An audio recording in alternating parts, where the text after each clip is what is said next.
Welcome back to the Football Terrace. Hit the like button. Make sure you are subscribing. Loads to talk about on the show today. And yes, I'm wearing a retro Manchester United shirt. I am. I was filming a really cool show today for a friend's podcast. And it was an old kit that I had with great player on the back as well. Bad boy player, Berbatov on the back as well, just to let everyone know how retro it is. It's a rarity. It's a rarity. But look, joined by Judge Mo. I've got Sam here with me. We're talking Arsenal's pursuit of a young midfield player. Also reports they've agreed terms with a top player. We're looking at Tottenham, who are looking at Mohamed Kudus, and I think Arsenal should be doing that deal.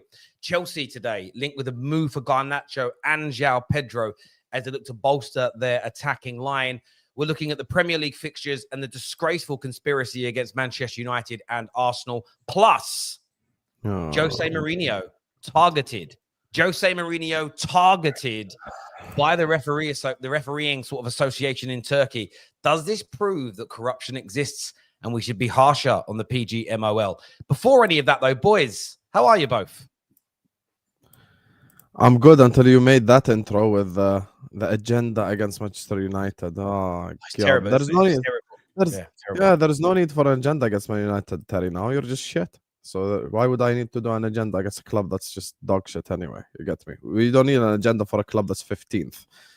You know, Yes, you it's do. not like we have to stop you. You're 15th. You know that ChatGPT thinks that Man United will finish in the top 6 next season. Like, actually, they will challenge for top 4.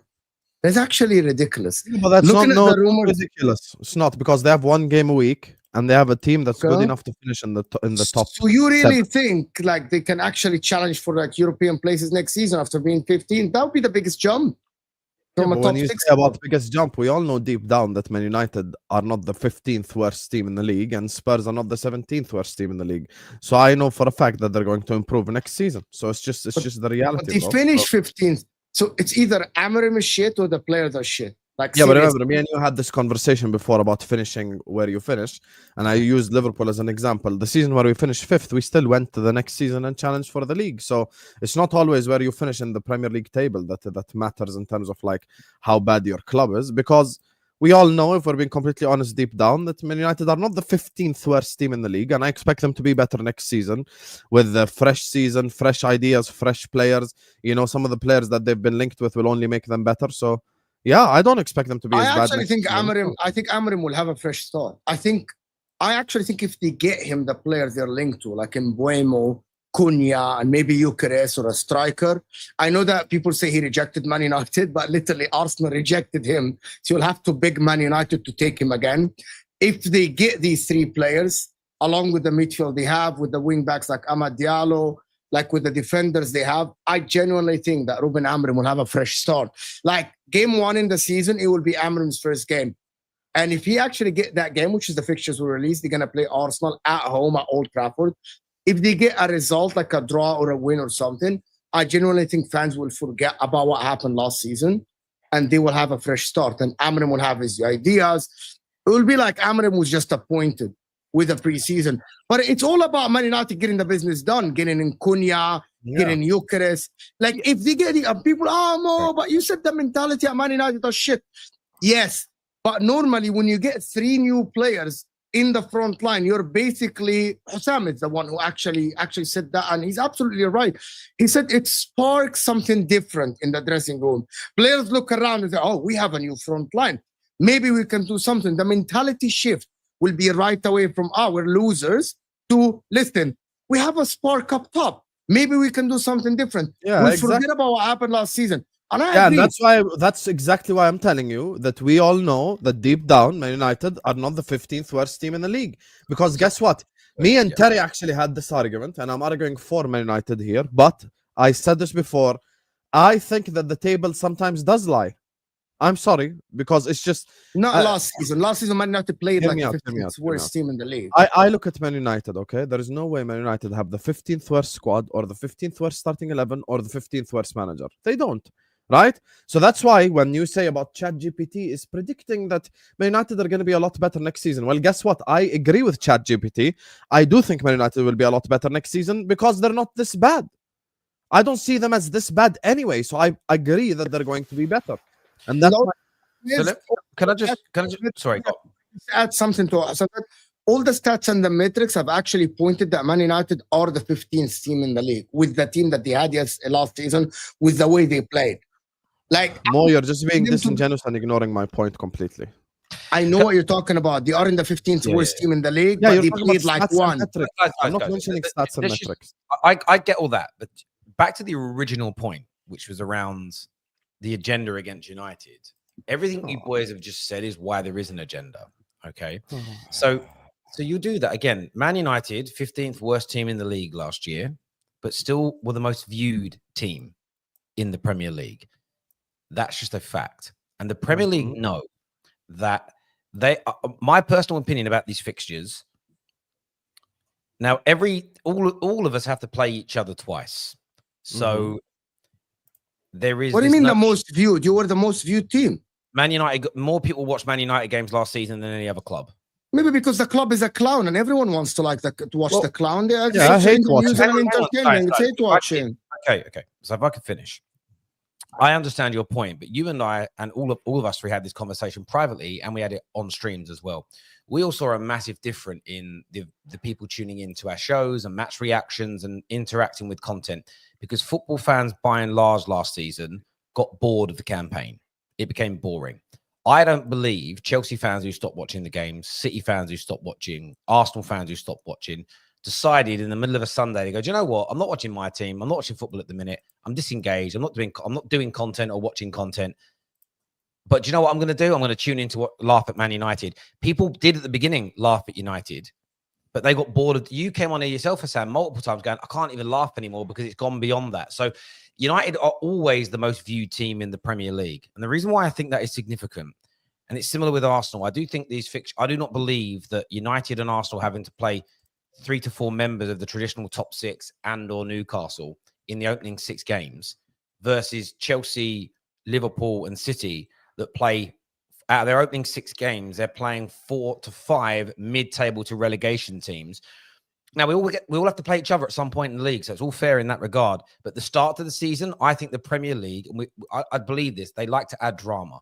So you get United versus Arsenal, first game of the season. They're going to get to rip into one of those teams during that game.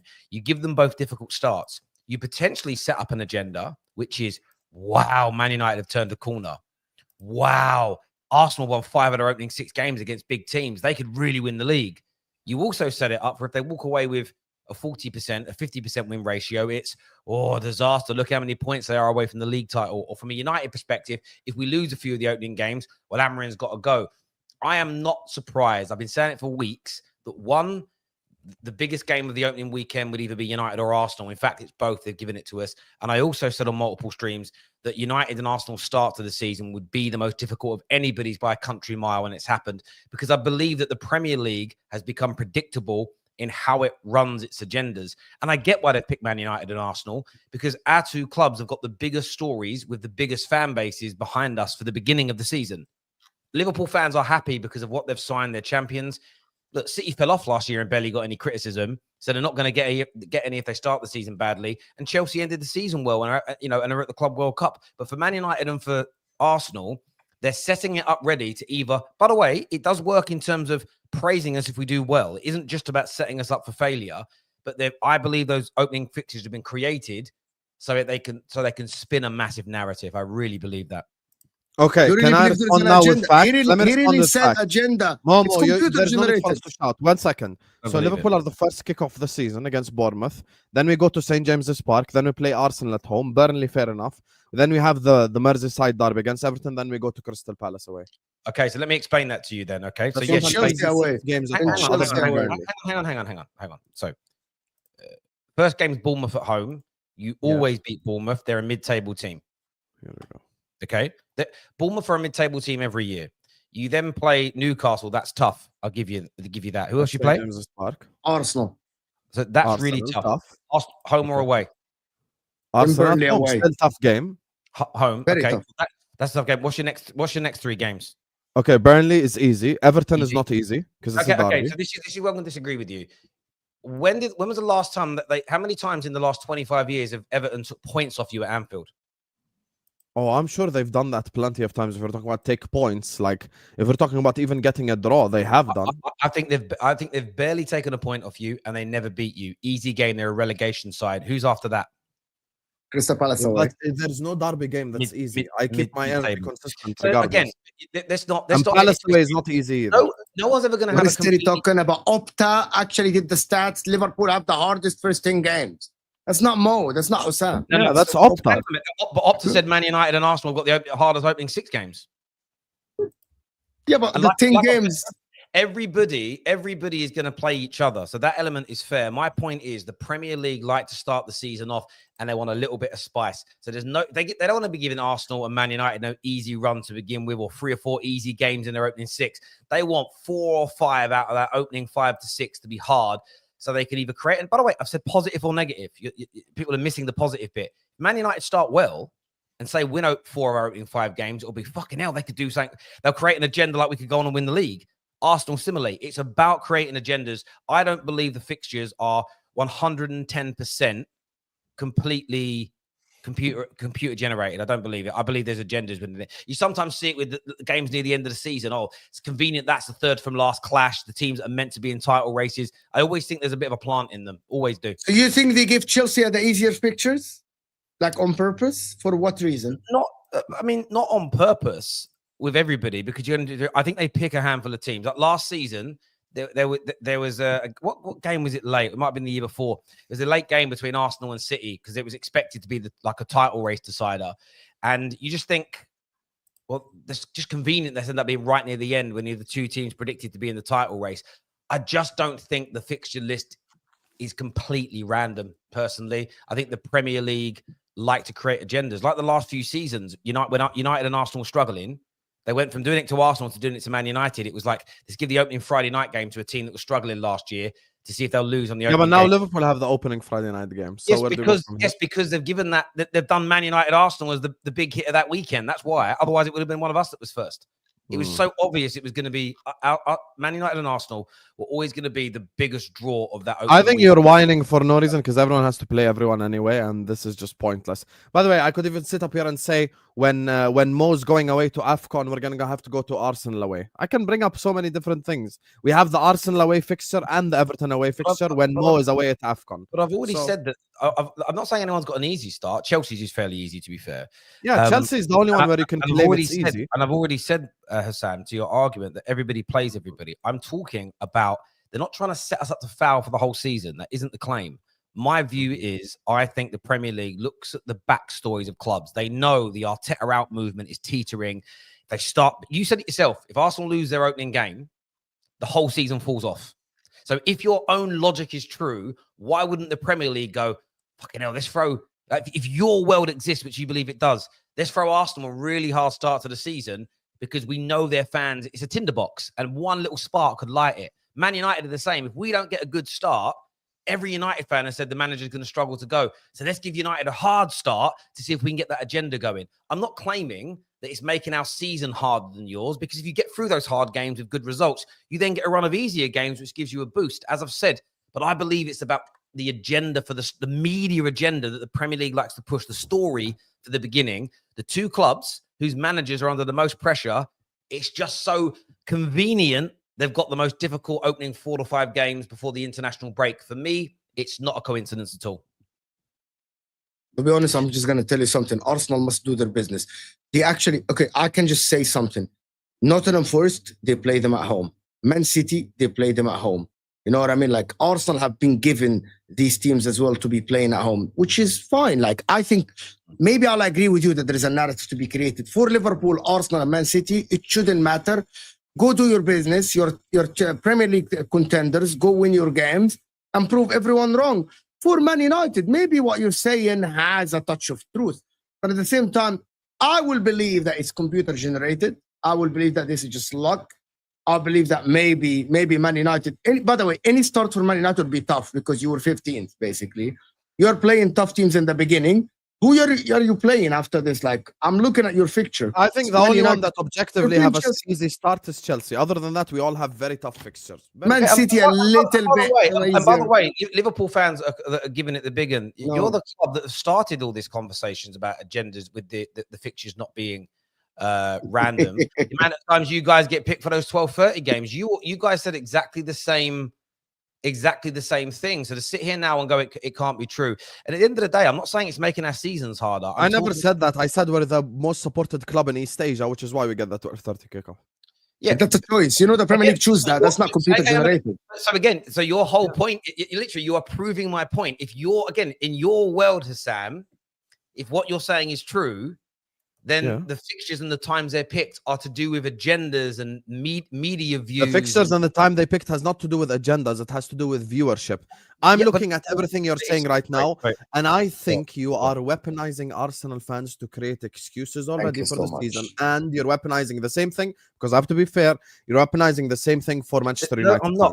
Here's the thing. Let me speak. Sorry, let me speak. Here's the thing. Arsenal fans right now are in a position where they have to win the league next season or win the Champions League. There's absolutely no excuses. Whether their start is Etihad away, Anfield away, St. James's Park away, no one cares, with all due respect. Because this is the 6th year. There is no more excuses. There's no more bullshit. I don't care if they have to play at Anfield and then Etihad and then Old Trafford and then Stamford Bridge all in a row. You have to win your games, no matter where it is in the season. We have to go away to the Emirates when Mo is at AFCON. I've got to go away to Goodison Park when Mo is in AFCON. I can bring up all these things, but I'm not, because you have to beat who's in front of you. Guess what? Bournemouth under Iraola are a very dangerous team for anyone to take on. So again, Everton is the derby. Newcastle away is difficult.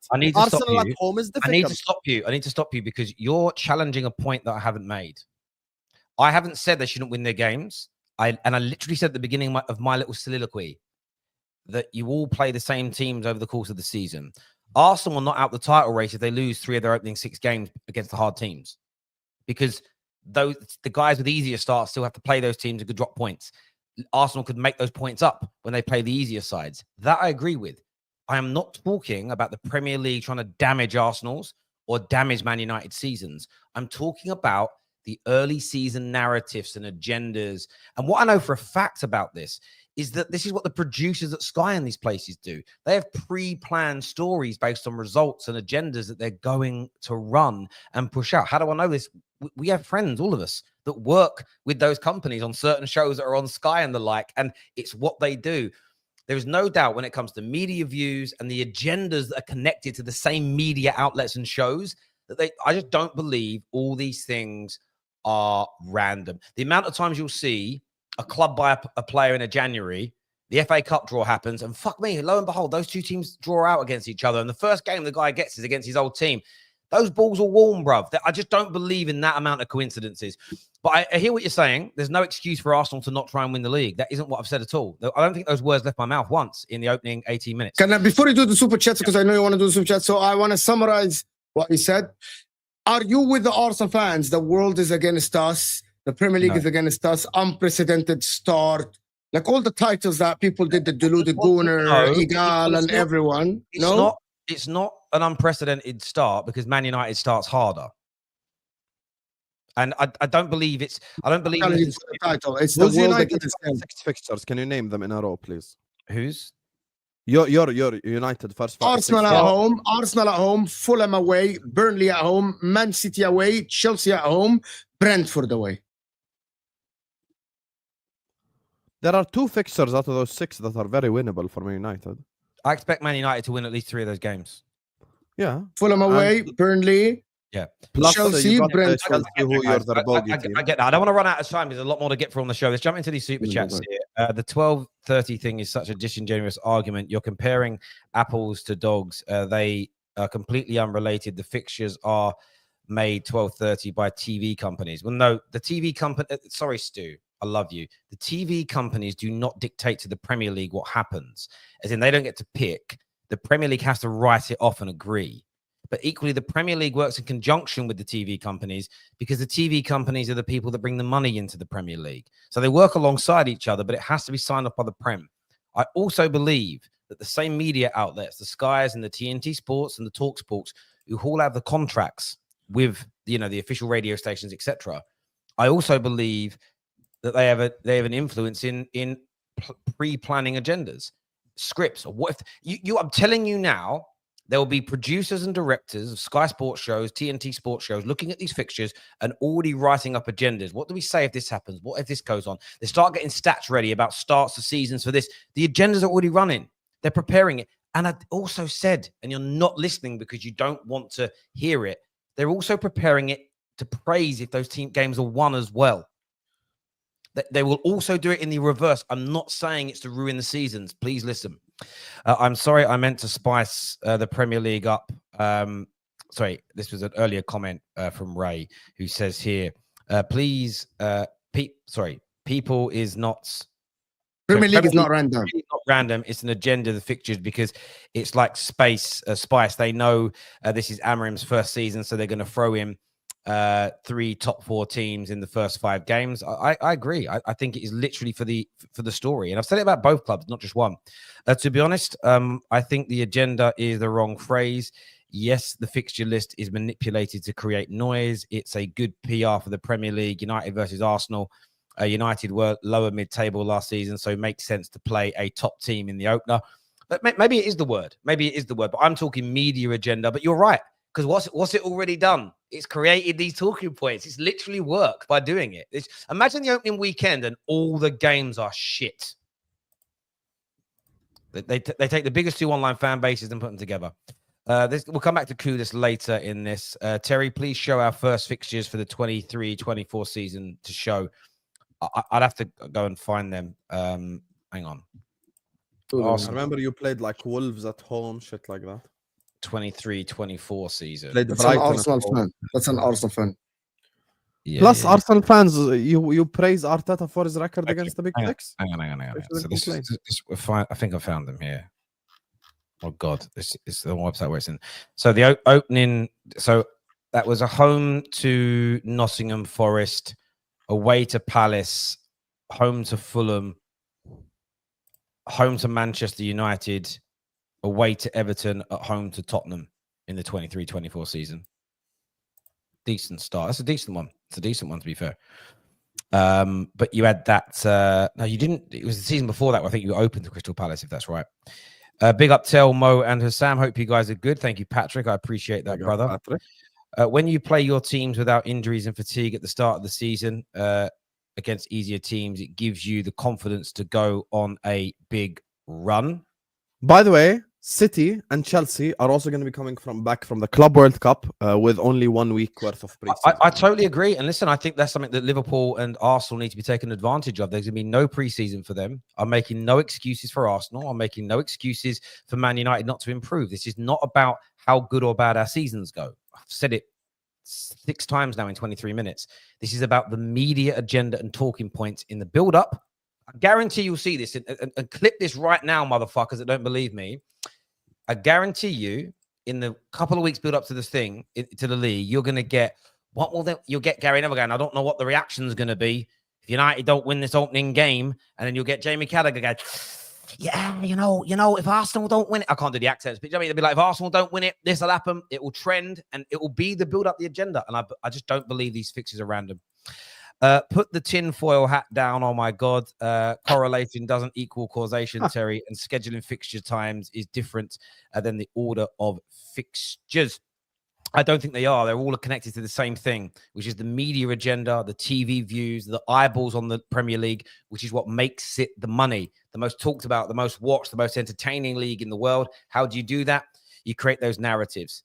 In my personal opinion, that's why they like VAR the way it is. I think they like it with the controversy, creates talking points and conversations. I don't think it's about targeting any one team, but I think they like the controversy because it keeps it trending. Is it better to play hard games in the beginning when it's 1 game a week or when there's mid games? Listen, Paul, this is a really great super chat. Someone who's actually thinking outside the box here. I think 1, it can be easier to win them 1 game a week. 2, if we use Arsenal as the example, I think Arsenal's triggered everybody. If Arsenal win 4 of their opening 5 games and they played a lot of hard teams, they have set an amazing foundation to try and win the league. If Man United win, if we beat Arsenal, I don't know who the next game is. Leeds, beat Leeds. It might be Burnley, whoever it is. Win the next game. Beat Chelsea. Get a draw away at Man City. We start the season like that. You're winning the league. Foundation. What a foundation. No, not that far. What a foundation. But again, you will see the media agenda. It will guarantee if that happens, the media will start to over-egg what we have done and over-egg what Arsenal have done. We saw this before. They didn't set it up, but look what they did when Spurs went on that run. Look at the way they over-egged that. And I just think they're learning to manufacture these things even more and more. By the way, Terry, just quickly, because of what you said regarding the most watched, Liverpool Football Club are officially the most watched team in the Premier League so far this season, 24-25. I'm only going by a tweet that came out about 3 or 4 days ago that said United got the most views. It was in that article about the things dropping off. Yeah, I went by an official source, which is the Liverpool website. So there's no need. The Liverpool website. But there was I swear there was something that came out in the last few days about Manchester United from a newspaper.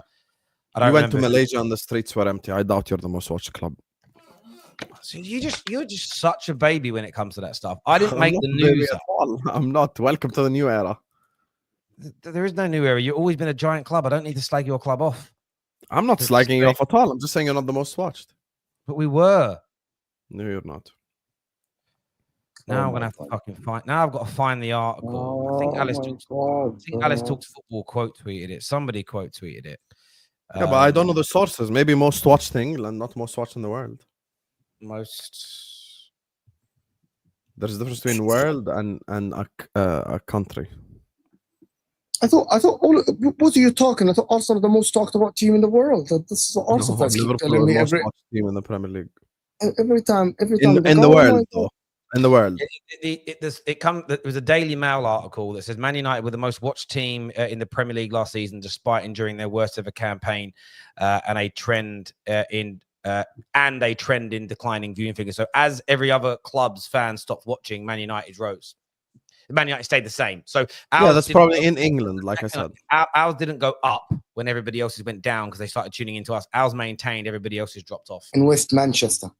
Right. Yeah. That was only in like Salford, not the rest of the year. It sounds right. Doesn't matter. We know that people watch Man United. I said in the UK, not in the world. It was a very clear statement. But anyway, Terry, the first games of 23-24 were Wolves. Sorry, I only went onto this website that said that. Sorry, were Wolves home, Villa, Brighton, Spurs, City away. Yeah, and you won 4 and drew 2 with an easy start. You're not incorrect, because when money is involved, there's always a reason to create drama. In saying that, I think it's really is. It means nothing. Shouldn't care if you play 10 away games in a row because you've got them back at home. Again, the thing is, Tony, everybody jumped to that conclusion. They did. It's not. I've never mentioned once damaging seasons or anything like that. I just spoke about it's creating a media agenda. That's all I've said. I've said nothing about it gives anybody an excuse. Not once did it come out of my mouth. So therefore, that argument can't be used against me because it wasn't my point. Terry, remind me when United played Chelsea day one, then set up an Ollie versus Lampard debate. How did the season end? Lampard got sacked. Ollie got second place. You're naive if you don't believe they're rigging it. I mean that was another great example. So what are they setting up now? What Amorim Arteta debate? No, it's not. I don't think it's about Man United versus Arsenal. I mean, there is the potential if something happens with the Seskos and the. I mean, there's so many subplots that could hit this one with the Gyökeres, Sesko links and things like that. So there is some sub talking points, but this is more about the Man United and the Arsenal fan bases at the moment being a tinderbox ready to go up. I totally believe that. Already done that, Steve. Arsenal fans talking about quality football. I thought Arsenal. When everyone's fit, you have the best team and the best 11 and blah blah blah. So you should be able to do it regardless. No excuses, no bullshit. Viewers, make sure you're hitting the like button, please. Make sure you're subscribing to this show. I'm going to move on to some of the transfer talk today, and I wanted to start with. I'm not even going to talk Man United's transfers today because we've done a lot of that in the last few days with myself. Rodrigo rejects Arsenal. Let's talk about it. Has he been offered a personal deal? Has he said no to him? Fabrizio said it yesterday. He said that Rodrigo wants to stay at Real Madrid. What is that? That's not the same thing. On his video. on his video. I watched it. He said Rodrigo wants to stay. But that's not new news. We've known that all along, that Rodrigo wants to stay at Real Madrid. It's whether or not he gets the game time and the position in the squad over the Club World Cup is going to dictate. But he doesn't want to leave. It's just ambition. But I wanted to start with Chelsea, actually, because Chelsea, two big stories today. One from Court Offside that says that they want to do some kind of loan with Garnacho like they did with Sancho with an obligation to buy. They've also now made an inquiry into João Pedro. Again, they've been linked to them and Fofana the last few days, and they're going to get Gittins. What do you boys make of Chelsea's approach so far this summer and these links to their clubs? Good enough players, enough to get them into and sustain this title race next year? Chelsea fans were tagging me when they were linked to Maignan, and they were going like, oh, why don't you talk about the fact that we're trying to get experience now and blah, blah, blah. And then you go sign Gittins. So, yeah, listen, Chelsea need to uplift their team. They need to get this to the next level at the end of the day. And signings like this don't get to the next level. I think signing Garnacho is an absolutely horrible idea. So I really believe that. I think them signing Garnacho would be an absolute disaster. There's nothing positive to say about Garnacho. I'm sorry to interject. I want to say to the viewers, Gan, why are you quoting Court Offside? You mean the publication that Fabrizio writes for them, yeah? And Fabrizio is the man that said there's a 35% chance that Garnacho goes to Chelsea. Continue. So, on that platform, he wrote it as well. So over to you, Sam. Thank you. So I think Garnacho going to Chelsea would be an absolutely disastrous signing. I think Garnacho needs a whole change of scenery, not just the club. I think Garnacho needs to move to a different league, maybe to where he can find his footing, like the Italian league, do a Scott McTominay, or maybe move to the Spanish league, the French league. I don't think, Chelsea could work with someone like Garnacho, to be honest with you. Like, I just don't think that helps them at all. Gittins is way too young, and is very raw, and he needs like 3 years to get really better. So I don't think he's ready for it right now at all, to be honest with you. I think Chelsea fans, if I was a Chelsea fan right now, I'd be very disappointed with the way that my club are acting. I mean, it's obvious, it's obvious that Chelsea need experience. It's obvious that Chelsea need winners. It's obvious that Chelsea to take it to the next level, you need some help. You need experienced players. Someone like a Maignan would have been perfect. Players of that caliber, players of that ilk. I don't know why Chelsea don't go in for Leao as an example. I don't know why Chelsea don't try to get Barcola. There's news that he wants to leave PSG and other players like that. I'm looking at Habibi, this is not Ultimate Team. You just put two Argentinians next to each other and get a green line. This is the real football, okay? Like, it's just get over yourself, bro. So what? Bring him to Liverpool, play him left wing. Oh, he's next to McAllister, green line. Bro, this is not Ultimate Team. This is real football. So anyway, I think Garnacho would absolutely suck in the Premier League. I think he needs a complete change of scenery. And look, Chelsea need a lot of help right now in terms of they need someone who can come in, who is a winner. And also, there's something else I want to mention. Look, there's something that haven't been mentioned a lot by like a lot of YouTubers and people, which is the fact that Chelsea now need to adjust to playing 2 games a week. Because when you're not playing FC Noah and you're playing Atletico Madrid, now Palmer has to play on the Wednesday, and Enzo has to play on the Wednesday, and Caicedo has to play on the Wednesday. So your same starting 11 is not going to be playing once a week. They're going to be playing twice a week. So I think it's going to take them some time to adjust. But the signings at Chelsea currently, as things stand, the players that they're linked with, it just makes no sense at all, to be honest with you. I actually think Chelsea are getting away with it, and I actually discussed this with Sam the other day, and I really want to get the viewers' opinion on this. If someone has a team like Chelsea and they finish 4th in the Premier League and they spend that much money, I am telling you, Chelsea now, with what was being reported, have the biggest leeway, right, in terms of money spending, right, from PSR. Chelsea can actually create a team that actually will be very, very competitive to actually challenge for the league. All they have to do is sign 4 players equal to about 180 to 190 million pounds, and they actually are title contenders next season. Why are Chelsea fans asking rivals to actually have a little bit of leniency with them? And I'm just going to tell you, Chelsea can fork 60 million in Eucharist. They can offload Sanchez for 20 million and get Maignan for 20 million, sign Kudus, sign a center back, and you are good to go right away. Here you are, 4 players, and you're challenging for the title next season with a front line of Neto, Eucharist, Kudus, a midfield that a lot of people think it's one of the best in the league, and a defense with one experienced defender. That is what you can do. But everyone is talking about a project and all the stuff. And I know a lot of fans are complaining about it, but everyone is talking about, oh, it's a project. We're doing the project. I'm just going to give you an example.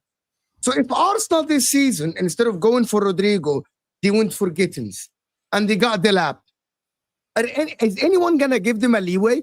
Is anyone going to give Arsenal saying, oh, you signed youngsters, so we'll wait for you for the next season? Everyone is waiting for Chelsea. And if I was a Chelsea fan, I'll be fuming. Because at the end of the season, you finish fourth. You need 3, 4, 5 players, which Man United did last season in the summer window. And you can be a title contenders. You can genuinely be title contenders next season if you sign Eucharist, Kudus, a centre-back, and a goalkeeper, which is already offered to you in Manyan. There are other centre-backs out there that will add to your team. Eucharist, Arsenal don't want Eucharist. Go and sign Eucharist. Go and sign Kudus on the left wing. And yeah, you're title contenders. It's this Joao Pedro. Oh, we're getting Gittins, as Osam is saying. Oh, we don't want to pay 20 million for Manyan. We're going to stick to, Jurgensen and Sanchez. They are sitting. And the same people that are failure. saying all this mid-season, they will come here on the terrace chat and go like, get the directors out. Directors out. Oh my God, Win Stanley and Stewart. Get them out. We're criticizing them now. By the way, I'm not saying that Chelsea should win the Premier League for everyone that is saying this. But in my opinion, Chelsea have a team and have players that have the quality to actually be in the mix. Push for third. Push for second. Arsenal went from 5th to 2nd because the manager got things right. And they fell off because they didn't have the squad depth. But they were on the brink of winning the Premier League even the season after. From 5th to 2nd, you are 4th. You have players that you deem. Chelsea fans say Palmer is the best 10 in the league. Chelsea fans say Reece James is the best right back in the league. Chelsea fans say Kukurea is the best left back in the league. Chelsea fans say Enzo Fernandez is one of the best 8s in the league. Chelsea fans say Caicedo is the best DM in the league. So you have all these best in the league. Just go and buy a couple of players and you're good to go. Challenge for the league. Because we're going to wait on Chelsea and stuff like this. Who gives a shit about projects, bro? You make fun of Arsenal's project all the time. Exactly, you become blue Arsenal then. Like we're waiting for these players to flourish in 2027. Who cares? They're ready. They're already one of the best players in the league already. Palmer had a magnificent season. Caicedo's great. Enzo Fernandez is fantastic. Oh my God. But we should wait for Chelsea. However, I promise you, the same Chelsea fans, if Arsenal don't get Rodrigo and they get Sesko, they'll make fun of them. Oh, they were signing project players. Why are you signing? You should win the league and you should challenge for the league. You genuinely should challenge the league. You have the Euro winner in Kukurea. And you have Reece James. Can I say something here, though? I've asked questions in the last week or so about Chelsea's approach in the sense of should they be adding slightly more experience to their team? And I gave a suggestion yesterday of for instance, Anthony Gordon. Not old, not 32, but more experience. Another player you could look at is Mohamed Kudus. You could think another player that could go on there right. I mean, Bowen from West Ham as an example. Late 20s, experienced, fully grown, not a kid. There's that question. But there's the other side of it, and Tina's brought it up here. And I want to pose this. Are we not all underestimating Chelsea? Are we not all thinking they're not doing enough? But actually, the Palmers, the Caicedos, the Enzos, these young players, Reece James, who looks back to his best, Kukurea that's already balling. What if they all mature again and go to another level next season, more confidence with how they ended the campaign? And actually, these youngsters are now being added in to complement their experience, which is the right way around to do it. Delap, for me, I think is going to kill it. I think Delap's going to score 20 goals next season in the league. I think he's phenomenal. Are we not maybe underestimating Chelsea a little bit? From which perspective underestimating, though? Because what me do you and Mo mean? are actually placing even bigger expectations. So I'm not underestimating Chelsea at all. I think Chelsea are capable of being a dark horse for the Premier League title. But with all due respect, don't expect me to say you're a dark horse if you're going to sign Garnacho. How can I put you as a dark horse for the league title if you're going to sign Garnacho? Last season, you only finished 5 points behind Arsenal. Both you and Arsenal had the same amount of wins, I think, but Arsenal had a lot more draws and Chelsea had more losses. So Arsenal finished on 5 points ahead. But at the end of the day, Chelsea need to make serious signings, and if they do make serious signings, then we'll have these conversations. No problem. I'll tell you. Not Chelsea are Garnacho serious. and Gittins. Not Garnacho Yeah, and not Gittins. Garnacho and Gittins. Let me ask you this question. So I did a podcast earlier that's coming out. I don't know when it's coming out. We did a pilot for a new podcast with No a few spoilers, people. please. No spoilers. But there was a question that got asked to me, and it was a very simple question. And then when I was asked, where do you think Man United are going to finish? And I said, what kind of transfer window we had? And the host went, well, imagine it goes the way it normally goes for Man United. I was like, oh, so I went 8th. And I suppose that's what the question I'm going to ask you. It's the best way of answering it. Not if they have a brilliant summer, if they end up signing 3 experienced players. Based on what you think Chelsea will do, looking at the last 2 to 3 summers, do you think they're going to go for more experience and higher profiles than Garnacho's, Gittins, and João Pedro's? Do you think they're going to go for players that we all consider to be in the next echelon? Based on what they've done in the past, no. Based on what they've done in the past, they're not going to go and sign experienced players because based on the past, they haven't done that. Now, based on if you're telling me what Chelsea should do, let's say Chelsea, I'll give you a hypothetical, right?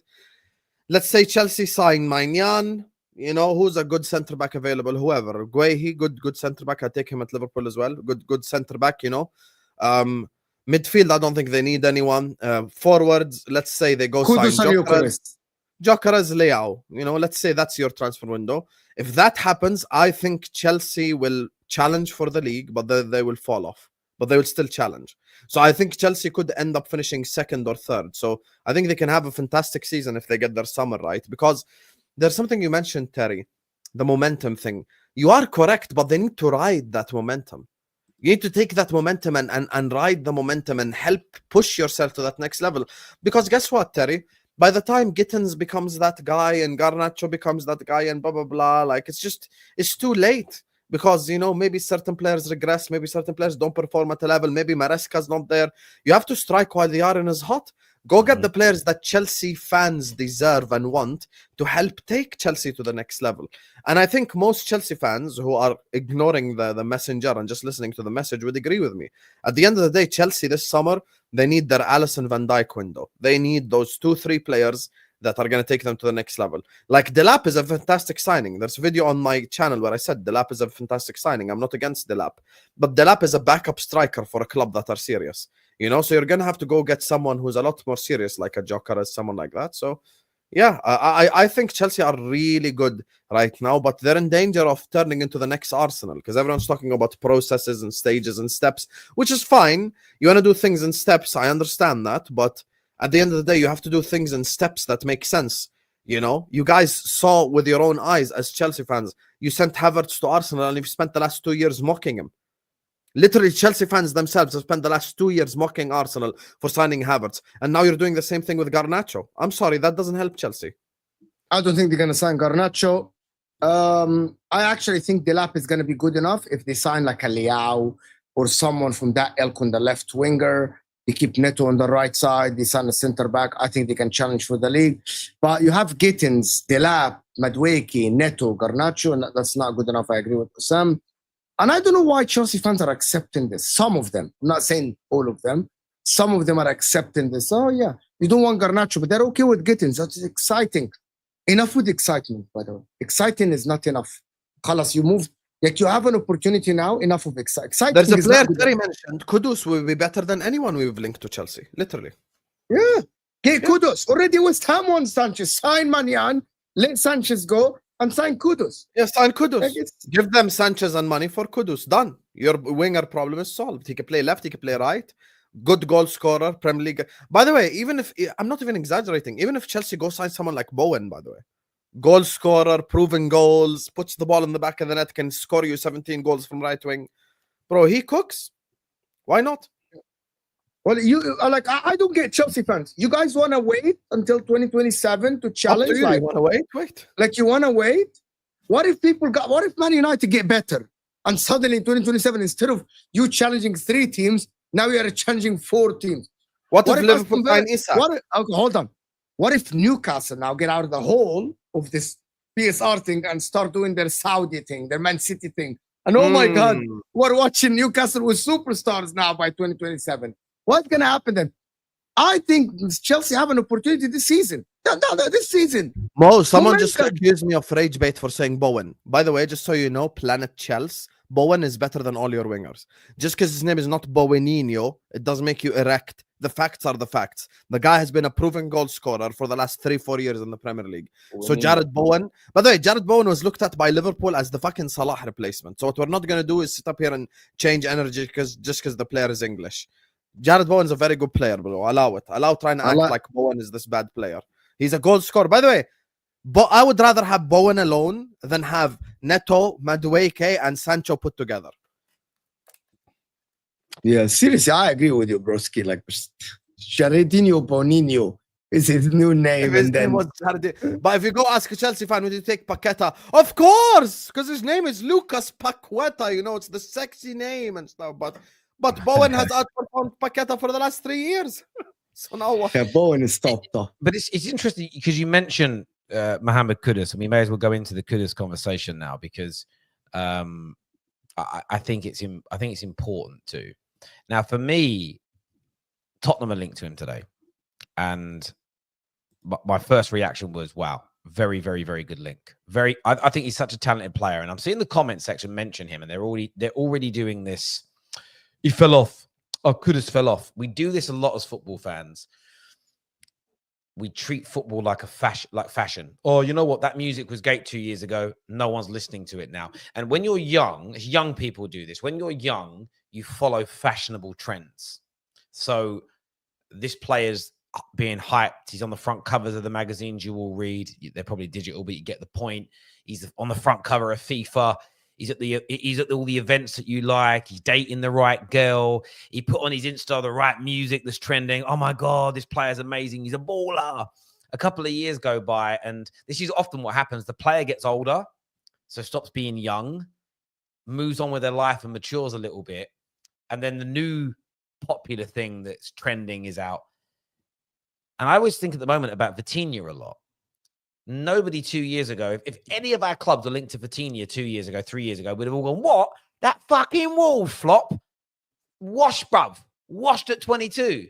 Right now, you could argue he's the best midfielder in the world in terms of technical ability, output, performance, winning trophies. You can make an argument over the last 12 months, 18 months to say he's that guy. This is how I view someone like Mohamed Kudus. I think he's just got bored at West Ham. I think he has just gone, I need more than this club. And this happens in all professions. Facts, by the way. Thank you. It is. And for me, I just look at it and think, Chelsea, you're turning your nose up at Kudus. I look at Arsenal right now. And I titled this in the part of our we're going to get into the terms in a minute. But for me, Arsenal Kudus deal. I look at this. And the reason I mentioned Arsenal is if you let Terry never calls out Arsenal. Well, I'm doing it now. And I'm calling Chelsea out. If Arsenal or Chelsea let Spurs sign Mohamed Kudus, you're mad. This man is fantastic. I would be pushing harder for United to bring him in if we hadn't gone and got Cunha. Plus, we don't play with wide players as much. We've gone and got Cunha. We're getting Mbermo. I'm very happy with that. But if we suddenly pulled out of the Mbermo deal and went and got Mohamed Kudus, I'm just as happy. I know he hasn't scored as many goals as Mbermo did. But I think there's such a quality player in there. And if Spurs get him, phenomenal business. All these names that you're mentioning, Terry, why are Chelsea not in for them? See, because me and Mo, when we ask these questions, people get rattled, but they never give me the answers. Why didn't Chelsea try to sign Cunha? Why didn't Chelsea try to sign Mbuemo? Why didn't Chelsea try to sign Kudus? See, Chelsea fans, we're giving you objective solutions. Me and Mo are not here to waffle. By the way, Mo this season, before a ball was kicked, said Chelsea are going to finish top 4. Was I a Chelsea hater? Yes. Did I say I was wrong about Chelsea? Yes, I did. I watched what Maresca's doing and I said, yo, I'm mistaken about Chelsea fares. But if you want to take this to the next level, bro, the options were there.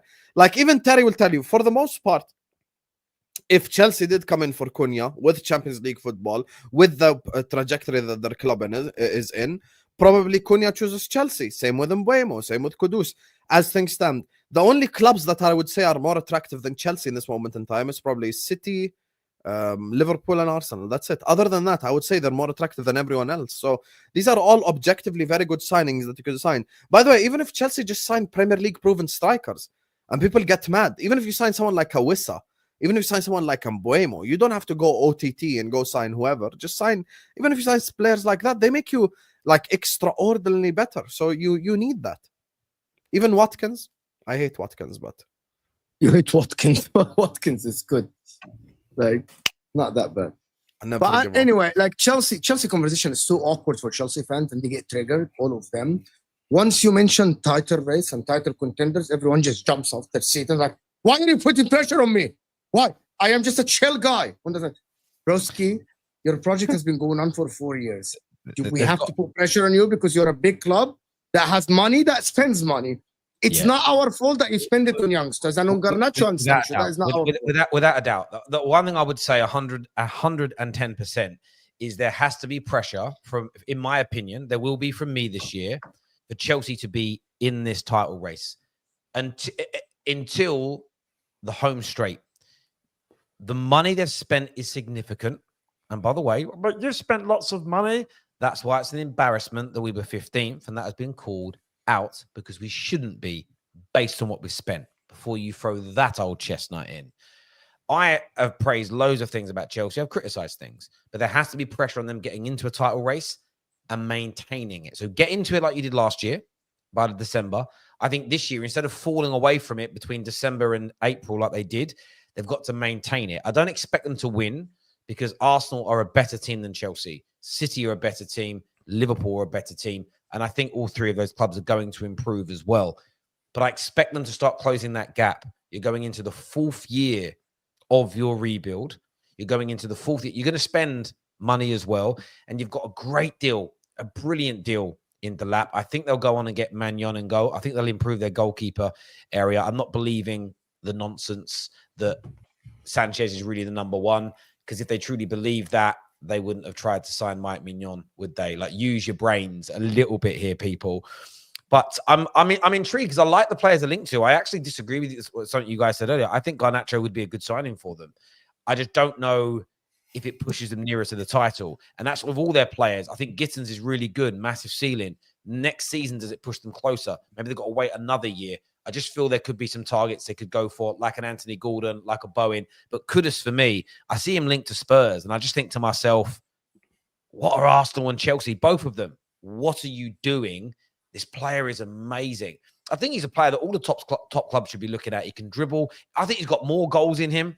And sometimes people will just look at the output and go, oh, not enough. Do you know how bad West Ham are? And the football they were playing started to improve a little bit under Graham Potter, but I think he's just done with West Ham. And some will say, I don't like that attitude. But are you saying your club's West Ham, Chelsea fans? Arsenal, you saying you're West Ham? Come on now. Like, you have to think about these things. That they've got to go and do it. Nobody wants Garnacho, Maradon. That's just not true, though. I know you're a Liverpool fan. You want to throw salt, but that's shit, bruv. Try better. Try better. Yeah, but I do think you did debunk your own point when you said Garnacho would be good for Chelsea, but not to push them to a title. So it kind of like you get me. It doesn't help them do that. You know? No, again, I think Garnacho by himself doesn't, but it doesn't debunk it. It's about the total package. And I'll give you an example. Say they sign Garnacho. I think he'll do better for them than Sancho did. And if Sancho performed twice as good as he did, they'd have been closer to the title, right? So you could argue that he can move them nearer. That's fair. But it's more about, when I say that they need to do more, I'm talking the package. Let's say they add the lap and they add Ekitike and they add Garnacho, or they add Garnacho, Kudus, and the lap. As a package, you go, well, that's going to get you, I think that's going to get you a lot more goals than they scored last year. That should, in that period of December to March, April, they might get 6 or 7 more wins. 6 or 7 more wins in that period last season keeps them in that title race till late on. So I think the collective can do it. I'm not sure if they just add Gittins now and that's it, or Garnacho now and that's it. I don't know if that's enough to really close the gap, because I think Liverpool will be better. I think Liverpool will get more points next year. I think City are going to get 15 plus more points. And I think Arsenal, they will sign a striker. I think Arsenal are going to get a lot more wins next season. So Chelsea have got to, they might actually have to improve. Chelsea could improve, but be further behind those 3 this season than this year. Does that make sense? Even though they've improved. So I think they've got to add a little bit more. But as Winter Surfer said earlier, like, wait till the end. I'm not writing Chelsea off at this point. There's no way. Terry doesn't understand. Not one Chelsea fan wants Garnacho sauce. The problem is That's a lie, because people in this chat have said, let's sign Garnacho, guys. Why do you exist in your own bubble? There are Chelsea fans who want Garnacho. Don't deny it. Stop it. Stop No it. one wants Garnacho. They from literally Chelsea. exist in this chat, Mo. Just I scroll have up. not seen one Chelsea fan say sign Wallah, I Garnacho have from seen it Man in United. today's chat. Wallah. I have not seen one Chelsea fan say that. But anyway, you live in your like. Where did you see this? Someone in the chat. They must not be. They might not be a Chelsea fan, broski. Wallahi, someone said, paraphrasing earlier Might on, not said, be a Chelsea fans. No, I'm saying wallah. Why would they say wallah and lie? I swear someone Christian said, sign Garnacho now, we need him. So this here says, what do you guys think of what do you think of João Pedro as an option? It could actually be another player taken away from Newcastle, which is interesting, but João Pedro's on the agenda. I don't know why they want João Pedro, but I don't know why they want João Pedro. You don't need João Pedro. I think it's a great signing, Mo. Yeah, but they don't need João Pedro unless they're gonna take him to play on the wing. They have Delap, they have Jackson, they have Cole Palmer as a 10, they have Andre Santos as well. I don't know. That João Pedro is not a realistic option for them. They don't need him unless they change the way they play. They need wingers. They need a winger or two, and they need a center back. They don't need someone else. Delap it might be better than João Pedro. If Jackson leaves, yes. As Kingsley saying in the chat, if Jackson leaves, yes, you sign João Pedro. Otherwise, see the rest of the comments. Sign Garnacho. As a Chelsea fan, I would take Garnacho. Yeah, bring me Garnacho. Yeah, we need Garnacho. They're joking about. They might not be Chelsea fans. Scroll in the chat right now. I think João Pedro is a great signing, by the way. I rate João Pedro very highly, and I think he's just above Brighton. I'll be honest with you. He's a player that's much better than Brighton level, and I think they will improve. I agree with you on João Pedro as well. Now, João Pedro is a signing where I go, yes, because I was saying this the other day to Chelsea fans, and they were biting my head off. We don't want 30-year-olds. He's 23, turning 24 next season. So by the time the season ends, he'll be nearer to 25. It's not a baby. Lots of experience. And yes, some will go, only 10 goals though. Puts him in a Chelsea team. He could move to, that's all comps. He could move towards doubling that in all comps. He really could in a bet. Like Brighton play nice, tidy football, but the overarching quality of their players is not as good as Chelsea. He will raise his own levels and he'll be elevated like a rising tide. Like, is it rising tide lifts all boats or whatever it is? He doesn't have a spot in the team, Terry. He doesn't have a spot. He does. Striker ahead of Delap. I think Delap is going to be better. Yeah, João Pedro is better than Delap. I think Delap will be better for Chelsea than João Pedro. I think Delap will score abundance of goals. But he can play support striker as well. So this is what I mean. I don't think it's about. He doesn't need an out and out. See, the difference is if you drop 100 million on Ekitike, I think you create a problem if there isn't a starting spot for him at a club, because it's a big money deal. There's an expectation. You can pick a player up for 40 to 50, which is good for an attacker that can play number 9, that can play support striker, can go into the wide areas. It's about having, excuse the pun I'm using, or the word I'm using, not the pun, the word I'm using, Chelsea fans. It's about having a variety within your arsenal. It's about having an array of weaponry. And I think because an arsenal is where you keep weapons, right? End of the day. So it's one of those things to me where I don't know a better word other than armory. What's another word? I mean, an armory is also connected to Arsenal because that's what they call their shop. What's another word for that? I don't know. Another string to their bow. And I think it gives them a wonderful contrast and dichotomy in how they can play. There's some weeks where you go, we'll put Palmer on the right today. We'll have João Pedro behind the lap as an example. There will be games where you go, right, the lap, you're starting on the bench. João Pedro, you're starting. I think it's what I like about Cunha at Manchester United. There are some games where you can stick him in the 9, not every week, but you can play him in on the left or the right-hand side of the 10s, depending on who you're playing. And it's about having that variety. So I know everyone wants a specialist, and that's fine, but your team needs variety. And I think João Pedro would be a brilliant signing. I think he's a great age, turning 24 next year. And I think there's so much more to come from him. Again, I think a bit like Kudus, a bit like Mbermo, a bit like Cunha, a bit like we're going to see from Kirkes next year.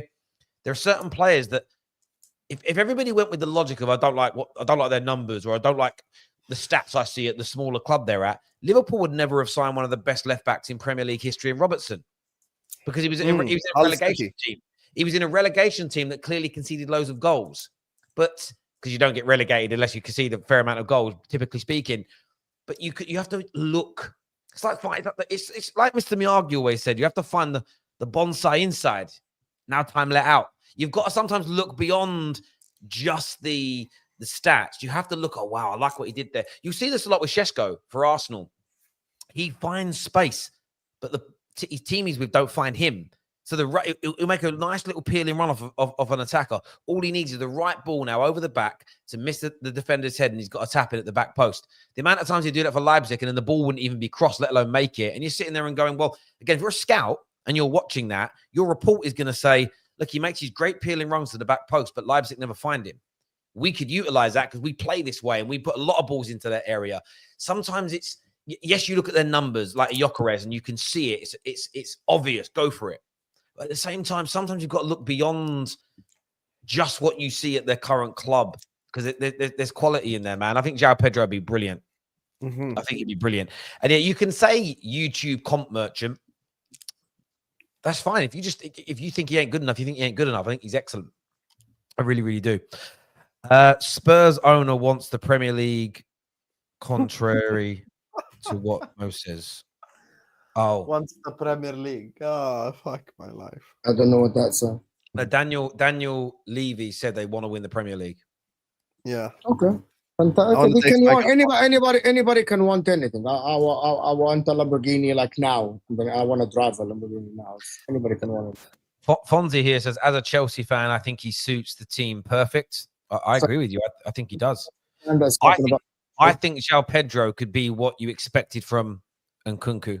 He's talking about Garnacho, by the way, not Pedro. Oh, Garnacho. He's a Liverpool fan. He's a Liverpool fan. Oh, is he? I think Garnacho will do well. I think he'll do well there. Chelsea won't return to the Roman era levels. It's over. You don't even need to return to Roman era. We're not telling you to go sign the best players in the world. Just sign decent players with experience. That's all we're asking for. Michael here says, good morning, Terry, Mo, and Assam from Alberta, Canada. Good morning to you. I believe Man United will be better this year. United for forever. I can't wait until the season starts. Damn, you wake up at 7 a.m. to watch Man United. God bless you, brother. Yeah, the thing is, though, so you're telling me you weren't doing that when you were rubbish? You're telling me you only started supporting Liverpool? But we were never 15th rubbish. Yeah, well, 15th, 8th, still crap.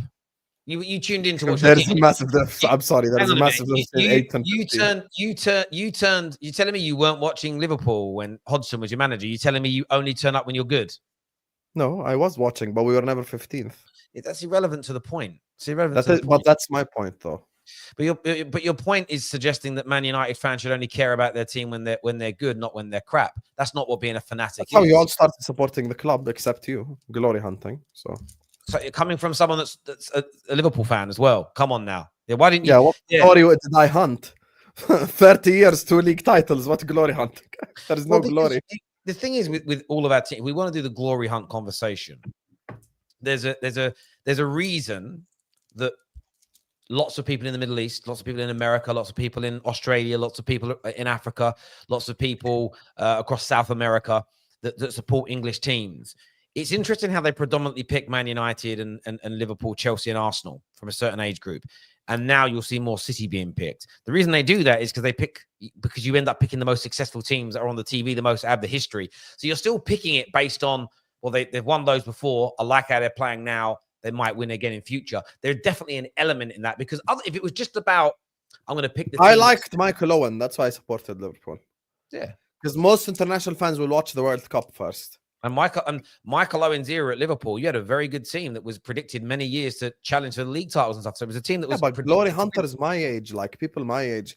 Listen, the first league title I saw was in 2020 when I was 25 years old. So yeah, but again, I don't think you're a glory hunter. I'm saying that the tag of glory hunter is essentially you pick a team. You pick any of the big rich teams around the world. You've got far more chance in your life of seeing silverware than if you picked Bournemouth. I think Vater and Hamza are glory hunters. I'll say that to their face. I don't know because I haven't seen no evidence of it. I just think I find it interesting that, again, I've got nothing wrong with people doing it. People start watching football. But if it was just random who everybody picks, surely more people would pick Wolves. It just put random. They're quite a cool name. Can I ask you a question since you want to say this about Man United, right? Since you want to talk about glory hunting, and this is like this thing that everyone does, why is it that Man United fans now specifically, who are like when Man United are really bad, are hating on the teams that made you successful? Why is it there is a section of Man United fans who grew up in that era who will be the same people to hate on Rooney, on Neville, on even Ronaldo?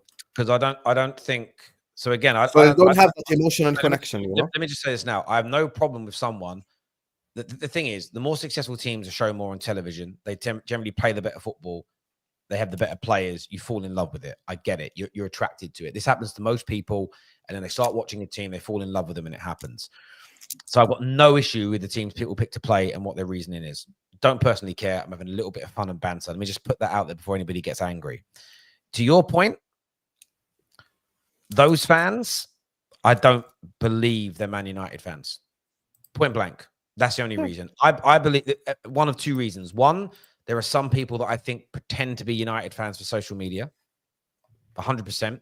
They just go, right, what team can I think 3, 4, 5 years ago, they went on Twitter. A lot of them didn't even start with their real name. A lot of them have like, sort of stage names, if you want to call them that. And I'm going to pick United, or I'll pick Arsenal, or I'll pick Liverpool because they're big teams. It's better than my local team, Bradford, that no one's going to care about. And there's another percentage that are not United fans who support players. So they may have started watching United when they were younger because they were Ronaldo fans, or because they were Martial fans or Rashford fans.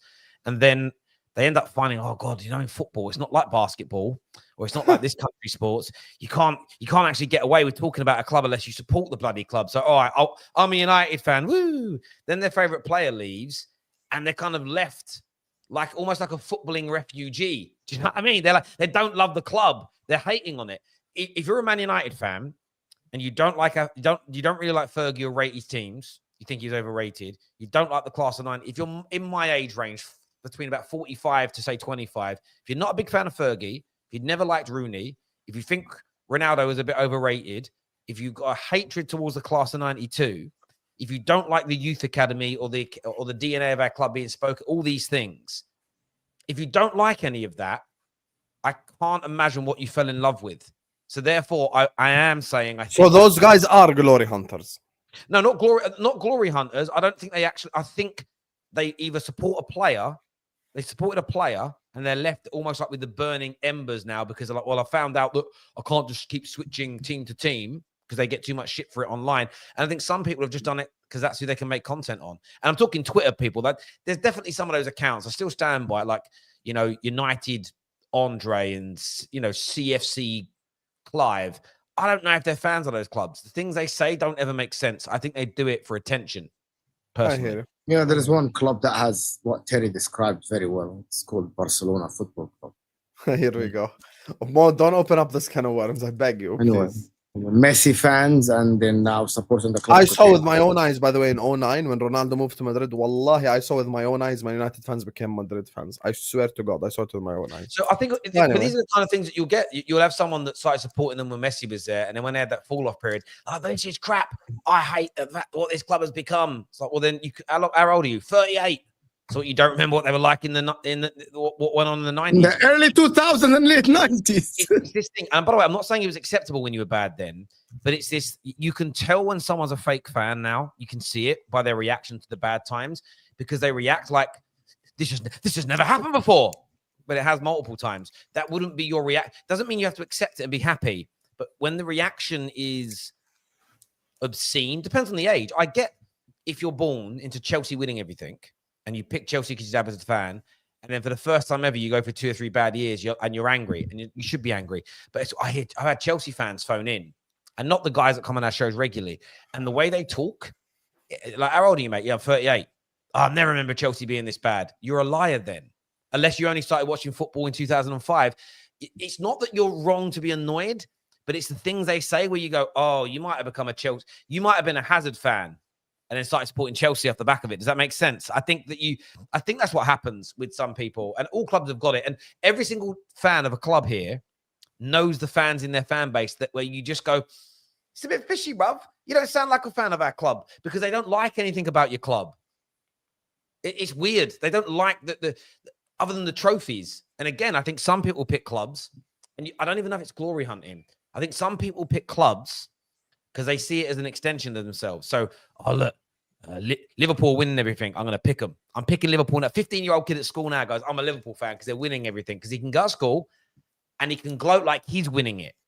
And we all say we about our clubs, but it's that people live vicariously that we, my team, it makes me feel bigger and better. But in 5 years, if Liverpool fall off and they're awful, he's sitting there going, I fucking hate this club. It's because, again, you're seeing it as a reflection of you. Man United being bad doesn't make me a better or worse person.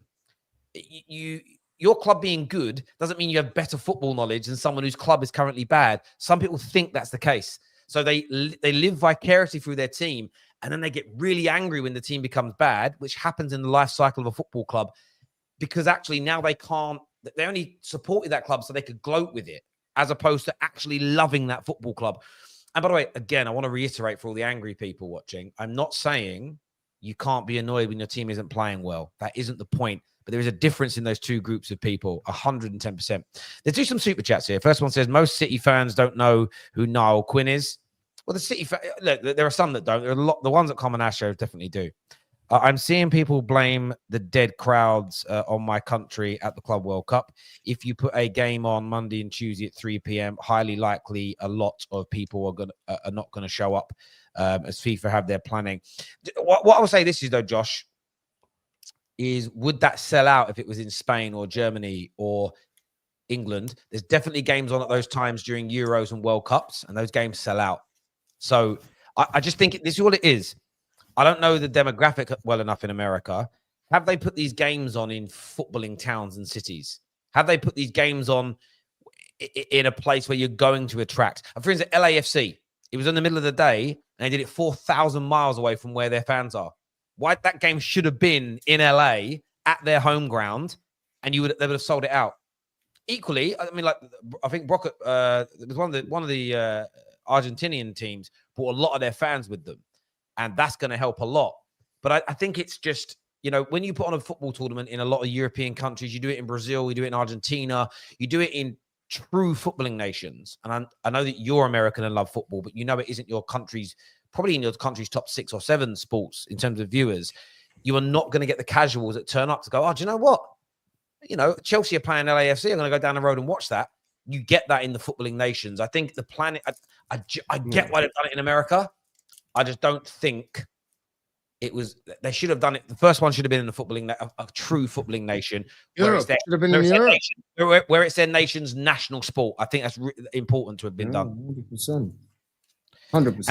And that isn't to say, again, for the angry people, I'm not saying that Americans that love football are not true football lovers. I'm saying, you pick an Argentina or Brazil, an England, a Spain, a Germany, where the national sport is football. I think you sell out most of these games still. I really Can I tell you the difference? Just quickly before we move on, just let me tell you guys the difference. I lived in America for the last 12, 13 years. Americans... You're an American citizen. No, they love to play football. The footballing people in America love to play football. All my friends that play in my team, they have played football since they were 5, 6 years old, and they played for high schools. Some they play for college, right? But they don't watch football. They don't. They love to play. They will show up to all the games, but they don't go to games. They don't like to watch football on TV or in the stadium. That is the difference between America and the rest of the world. Like Egyptians, they play football, but you see all the coffee shops when the Ahly plays, everyone is watching the game. Everyone. It's different. Someone here says Terry just compared the World Club Cup to the Euros. Partly. But I'm telling you this now. If Real Madrid were playing, let's just put in England. If Real Madrid were playing tonight at the Emirates, fans of all different English supporting clubs would want to go and watch Real Madrid play. When Chelsea play, obviously Chelsea fans would sell the stadium out. When City play, City fans would sell the stadium out. But when PSG play, loads of fans would go and watch them play. There'd be some games that would be harder to sell out. There's no doubt. When two teams that nobody's heard of are playing, would still be difficult. So it's still a hard sell when a semi-professional team from New Zealand's playing against a semi-professional team from Asia or South America that no one's heard of, right? That's still a hard sell. but you would. There's, I mean, someone said here, look, they struggled to sell tickets for Inter Miami's game in Miami. The So, Ahly fans were more than Inter. Can I give you guys both an example that you both will remember? Copa Libertadores final, River Plate versus Boca Juniors was played in the Santiago Bernabéu and it was sold out. Easy example. Because Spanish people love to watch football. They see in front of TVs Well, and they want to go to stadium. The cultural it's because, yeah, culturally, it's culturally in Europe, people will go watch. Nations where football is like you've been to England over here. I've got friends that have stayed here and they're like, do you know what I love about England the most? Everything. They're like, everywhere you go, you can talk football to people, big football fans. They're like, my friend's in Canada and he's like, I can go 5 days without speaking about football unless I'm online because nobody else watches it. Where here, you get in a taxi and you say, and he said, I was getting in a taxi and going, do you watch the game last night? And then the taxi driver started talking about the game. He was like, this was amazing. And I think there's a fundamental difference there. In the big pubs in America, if there is a game between Arsenal and Man United or Arsenal Man City, the sound is off and no one is watching. Yeah, no one is watching. That really happen here. Kudus is actually is perfect for Liverpool with Elliott and Chiesa leaving. Also, who was the most viewed club in the league? Liverpool were, but Kudus is not perfect for Liverpool. Why does Liverpool never have expectations? I hear voices in my head. They talk to me. Who says we have no expectations? I said we have to win the Prem or the Champions next season. What no expectations? I think you've got to win 2 trophies next year. One of those big ones and a small one. Can I tell you something for real? If Arsenal don't sign Rodrigo and they sign Sesko, Liverpool must win one of the Champions Leagues of the Premier League after signing Wirtz. Must. Liverpool must. Liverpool have to. Yeah, there is always going to be pressure on Arteta because he has been here for like abundance of like tons of years. But the team that actually are favorites to win the title next season are Liverpool. And if they don't win the title, it's a failure. That is the definition of like you must. Unless they go and fucking win the Champions League, that is different. I hear that. If a genie was given me one wish, I would wish for infinite wealth or I would not wish for infinitive wealth or any materialistic things. I would wish for Inter to sign Rasmus Højlund. Talks are ongoing. I remember you said you were willing to give Ineos one last chance with the transfer window. So far, they decided to keep the worst goalkeeper in the league. Thoughts? Really good challenge. That isn't what my interpretation is. If you read the article that everybody's having aneurysms over, there is a talk that he'll be at the club next year, but the same article says that United are exploring options for goalkeepers. Manchester United would be stupid to say surplus to requirements. We would be stupid to tell any media outlet that he's got no future at the club and he isn't good enough because we're trying to find a deal for the player. There's a reason that United are briefing the press that the club believes Rasmus Højlund could turn into a prolific striker. Because how can you publicly not state that? Because you're doing an interview with the Athletic. How can you publicly state that and then sit in negotiation rooms and try and big him up? Let's wait and see what happens at the end. We're not going to get rid of all our players, by the way. If we don't sign a new goalkeeper and we start the season with him, then I'll condemn them. But until it's done, I'm not good. I'm personally not going to do it because the links to us getting a new goalkeeper are really, really strong. So I'm not just going to ignore all the links to Emi Martinez just because one article says that Onana could still be here at the beginning of the season. But whilst also saying United are looking at goalkeeping options. Maignan, Guéhi, Frittens, Fofana, Kudus, Morgan, Pedro, Delap. That would be a good window. So that'd be a brilliant window. You had Guéhi and Maignan. That's great experience. Excellent talent in Foden and Fofana. Great experience with Kudus. If you could bring in, as I say, Morgan, Rodgers, or Pedro, excellent. That again, the collective there, that is enough to sustain a league title push, in my opinion, for you guys. This Club World Cup, is this instead of December? Yeah. I don't think I think the December ones have now been cancelled, right? Must be with this Club World Cup on. It must be. No, now the Club World Cup in December is the Intercontinental Cup. Okay. It's I think it's back door for UEFA FIFA to make the Super League. Would you think? I don't know. I don't think so. I don't think so. Everton at Anfield post 2010, 13 losses, 4 draws, 1 defeat. So the next time, Hassam, you say, "Oh, Everton is hard," just pause for one. That's why your name is Foolish Snippets. So 5 out of 5 games in the last thingy, they've gotten a draw or a thing. So derby games are never easy. End of. I'd say the same thing about United Leeds. Not an easy game. So you have a 72% win ratio. I think that's pretty much in your favor. 72%. Fair. You can say that. I look at it differently. Most City fans don't know who. Sorry, we've done that super chat. Been a United fan since 1999, the best Champions League final. Yeah, without a shadow, most dramatic. Absolutely. They literally had to buy one get one free deal on tickets. That's crazy. Alberto Ray here says most of the football fans from South American clubs are. Sorry, I think pop on the screen.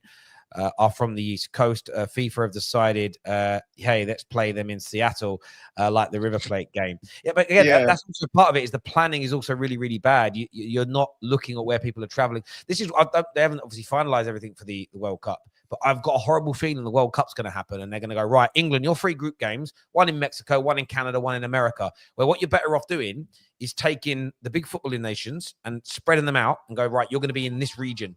You're going to be in this little area. And that way the fans can go, right, we can save from all our different countries, fly to New York and stay in New York for the first 2 weeks.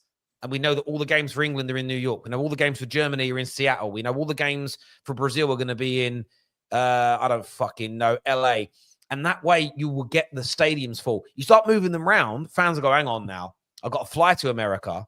I've got to pay for a hotel every day while I'm there. But then I've got to fly 5,000 miles 3 times, so 15,000 miles just to watch my team play. You'll get less people go because they can't afford it. Planning is so important. The whole purpose isn't to bring football to existing football fans. It's to buy. It's to buy new fans to football. Lots of money in US TV revenue. Most, by the way. Listen, I understand their plan and their ploy, but they're not going to make money if the TV audiences around the world are not watching. And no fans at stadiums means bad experience for TV viewers. Most international fans pick top 6 teams because most new fans are introduced to the sports by other fans of those teams. My uncle is a Milan fan, introduced me to football, so I became a Milan fan. But that's the right way of doing it. Barca have is more watched than Real Madrid in La Liga. Bullshit, but nice one. Talksport said Amorim's gone by Christmas. Thoughts? Possibility. Could happen, especially with the start to the season that they have manufactured. How comes we don't be icing out players like others? He's talking about Man United. I don't mean like Chelsea when they ice out like Sterling, they ice out players to leave the club. You know what I mean? Like you must leave. Oh, isolating them. Right. We'll see what happens. Agree with Mo. It depends whatever state you're in. Honestly, the only time we get major coverage about it is when it's the World Cup. It's not in the top 4 yet, the most expensive sport in the country. It's also a middle class sport. It's not a working class sport. And like most countries, you have more working class people than middle class people. So, and the ticket prices, I know they've dropped them now, but they were quite high before. Can't wait for the World Cup matches here in Miami. Yeah, it'd be brilliant for you guys, Wayne. I did want to ask before the end of the stream, boys. Arsenal today reportedly agreed terms with Benjamin Sesko. We spoke about this on this morning show. What do you guys make of this saga around strikers? Because obviously a lot happened from our last show to this one in terms of terms with Gyökeres, rejecting United, bid, no bid. Now the news is coming out stronger the last 2 days from Germany again towards Sesko. Hand on heart, who do you think they're going for, gents? Sesko, because they want someone to control, because that's just the way Arteta operates. He wants someone who he toys around. He doesn't want anyone with any sort of personality or anything. So I think they're going to get signed Sesko, and then when they sign Sesko, my feet are going to be kicked up, relaxed. I'm only going to be worried about Manchester City at that point in time. So yeah, I think Arsenal can sign Sesko. By the way, I've got a lot of suggestions as well for Arsenal since they want to talk about height and stuff. Thomas Souček is available, quite a tall football player. I think he will help you. Jared Konsa is available. Tall. Yeah, tall players. It's very important to sign tall players. Any player who's like 6'4" and taller will be perfect for you. Lewis Dunk is available. If you need another centre back to play right back, he's good on the ball as well. He's also 6'6". So go for it, you guys, man. Let's go. The NBA draft keeps building. West Ham as well are looking to unload full Krug. He's very tall as well. I think it'll be absolutely perfect. So, you know, you guys keep doing this giant thing, thinking it's gonna help you when the literal go to the sport is a midget. But yeah, Sesko is gonna do nothing at Arsenal in this next year. You're probably gonna need a year and a half, you know, in order to get. I think they're gonna sign Eucharist at the end. They're not gonna And sign. if they do they're not sign gonna agree a deal.